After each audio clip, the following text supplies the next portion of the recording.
I have a confession. As a YouTuber, I make videos for a living.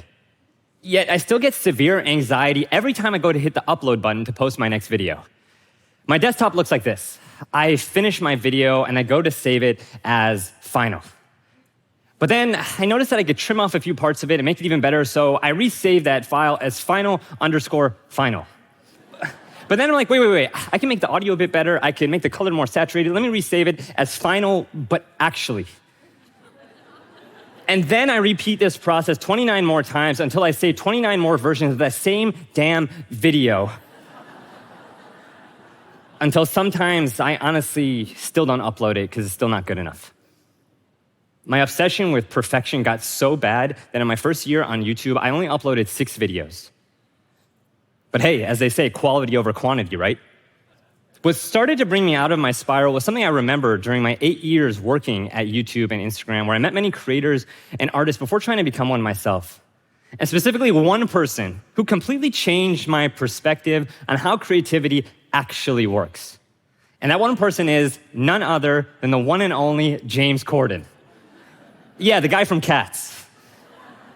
You see, James did something so profound and different with his late night show and YouTube channel that he often doesn't get enough credit for it. For years, late night hosts had primarily structured their shows around 2 formats, 2 segments, monologues and interviews. But Corden came along and he's like, you know what? I'm gonna experiment with 109 different formats, from carpool karaoke to crosswalk musical to riff off, to the point where he uploaded a staggering 5,700 videos, and he soon surpassed nearly all the other late night shows in subscribers despite starting from way behind. And while many of us may remember Corden for his popular formats like carpool karaoke, which has now totaled over 1 billion views, we don't even talk about and forget about the many, many flops he's had, like formats like musical chairs. An actual format where he played musical chairs with Cher impersonators. That happened. And all of this got me thinking that maybe I should be creating more like Corden. Maybe I should be prioritizing publishing my work instead of just perfecting it, because you never know what will take off. And then it really hit home when I started seeing this trend across different artists, innovators, and entrepreneurs throughout time. And I came across perhaps the biggest badass in history. Wolfgang Amadeus, I'm gonna kick everybody's ass, Mozart. Because Mozart wasn't the masterpiece-making machine that history makes him seem to be, no. Some of his early critics called his music far too noisy. But Wolfie just brushed that dirt off his shoulder and he proceeded to make over 600 compositions in his career before dying at age 35, which was far, far more than his peers who only averaged 150 compositions despite living way longer. That was Mozart's method.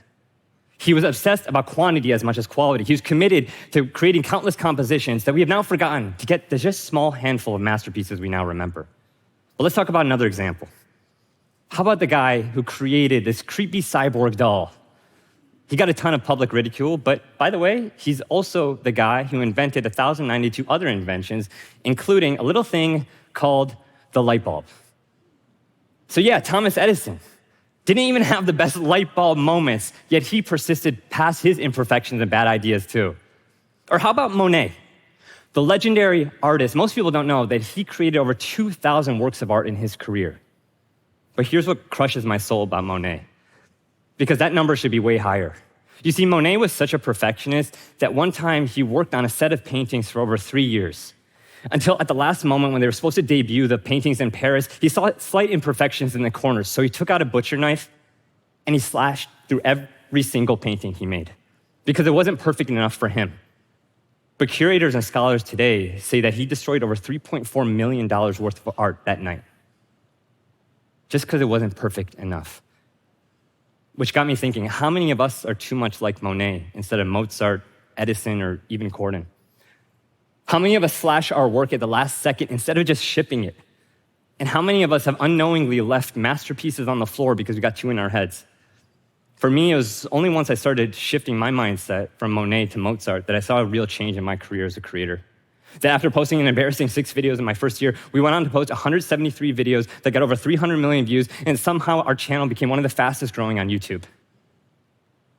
And yes, we had tons of flops, even more than ever, but I now realize that cringing at your past work is proof of progress.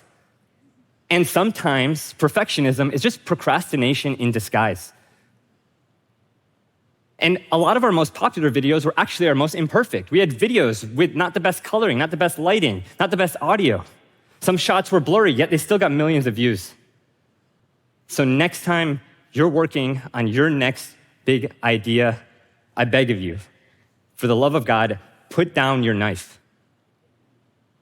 Be Mozart, not Monet. Every artist, every entrepreneur, anybody who's ever pushed the envelope even a millimeter has experienced anxiety. You're gonna have flops, you're gonna have critics, but I hope no matter what, that you keep creating. You keep putting stuff out there, because the only thing worse than something imperfect is something that doesn't exist. Thank you very much.